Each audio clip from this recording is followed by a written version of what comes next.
Chers compatriotes, du nord au sud, de l'est à l'ouest et partout dans la diaspora, après la compilation des procès-verbaux issus du bureau de vote et la vérification des représentations sur le terrain, il apparaît clairement que nous sommes sortis vainqueurs avec une marge écrasante, un score supérieur à 50% de suffrages exprimés.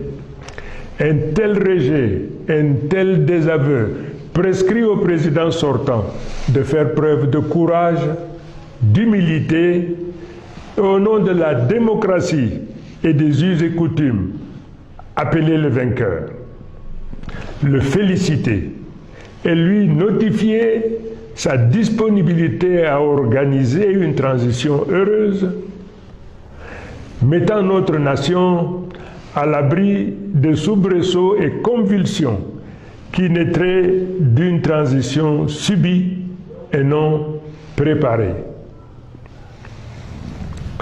De la sorte, l'humanité entière reconnaîtrait en lui un homme de paix, soucieux de laisser un héritage dont on citerait l'exemple aux générations à venir. Mais hélas, telle ne semble pas être votre prédisposition. Mais malgré tout, sans arrière-pensée et d'un bon cœur, ma main reste tendue pour une transition pacifique. Mesdames et messieurs, il me plaît de rappeler avec force qu'en dépit de tous les obstacles érigés sur notre chemin, aujourd'hui, nous disposons de deux leviers. Celui qui confère l'adhésion populaire massive telle qu'illustrée lors de nos meetings et le respect scrupuleux du Code électoral en son article 113 qui nous autorise à porter à la connaissance du public des résultats tels que nous les avons énoncés. Incontestablement, ces deux leviers font de moi le président de la République légal et légitime. Dès lors, si le Conseil constitutionnel proclame des résultats falsifiés et tronqués, il se rendra complice d'une forfaiture, car le peuple camerounais, dans son immense majorité, n'acceptera jamais la validation par le Conseil constitutionnel de la falsification et du bourrage des urnes à une échelle historique telle que cela est porté à la connaissance du monde entier. Le peuple ne se laissera pas faire.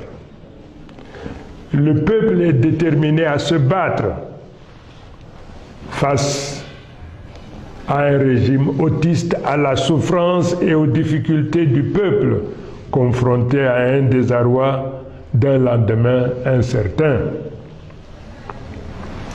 Ce peuple, qui se trouve le dos au mur, n'aura pas de choix que de prendre en main son destin et d'aller chercher cette victoire partout où elle se trouve. Nous avons pris à témoin la communauté internationale. Nous avons pris à témoin les pays voisins. Mais de manière subliminale, tous nous répondent que personne ne viendra faire notre travail à notre place.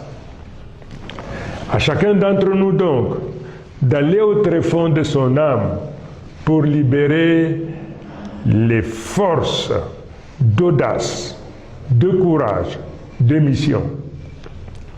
Car comme dit l'adage, il n'y a point de dignité pour celui qui attend tout de l'autre.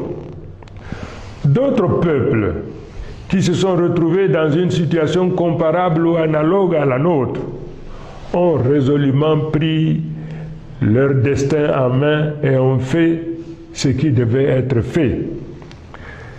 Le Cameroun est une grande nation.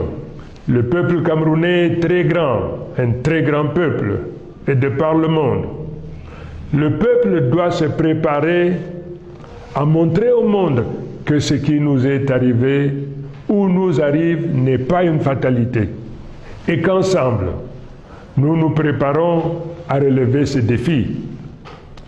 À nos compatriotes du Nord, du Sud, de l'Est et de l'Ouest, partout où vous vous trouvez dans le monde, ayant présent à l'esprit la nécessité de protéger et de promouvoir notre nation, comme un seul homme, nous allons nous lever pour marcher, pour protester la main, dans l'amitié, la fraternité et nécessairement dans la durée. Nous viendrons à bout de cette oligarchie prédatrice qui confisque nos libertés, nous réduit à la pauvreté, à la mendicité. Mesdames et messieurs, chers compatriotes, ce régime a fait de la peur et de la menace les instruments de domination et de confiscation de nos libertés. Et grâce à Dieu, grâce au caractère sacré de notre lutte, nous nous libérerons de ces émotions et débarrasserons notre pays de ce malheur. Nous découvrons également, sans surprise, la tentative de ce pouvoir à diviser, à fragmenter l'Union pour le changement, instrument politique puissant à la tête de la lutte que nous menons pour construire le changement. Non seulement cette tentative sera vaine, mais elle nous donne l'opportunité davantage de resserrer nos rangs pour poursuivre avec résolution nos objectifs. Je voudrais une fois de plus réitérer mon engagement à me tenir au sein du peuple pour la construction, pour la poursuite victorieuse de cette bataille qui ne prendra fin qu'avec la récupération de notre victoire. Au moment où je focalise mon attention sur notre problématique, j'apprends avec beaucoup de tristesse l'assassinat commis sur une enseignante, Madame Zouhaïra, qui est tombée sur le champ d'honneur de la lutte pour notre liberté, pour notre dignité, pour qu'un nouveau jour se lève dans notre pays. Cet assassinat sera pour nous une cause supplémentaire pour redoubler nos efforts jusqu'à la réalisation de notre objectif. Quant à nos forces de défense et de sécurité, je voudrais rappeler la correspondance que je vous ai écrite. Cette lutte que nous menons, c'est également votre lutte. N'acceptez jamais de retourner vos armes contre votre propre peuple. La souffrance qu'endure le peuple est aussi votre souffrance. N'obéissez jamais à un ordre dont l'objet est la violence ou la suppression de la vie d'un des vôtres. Mes chers compatriotes, l'heure est grave. Nous n'accepterons pas de nous faire voler notre victoire.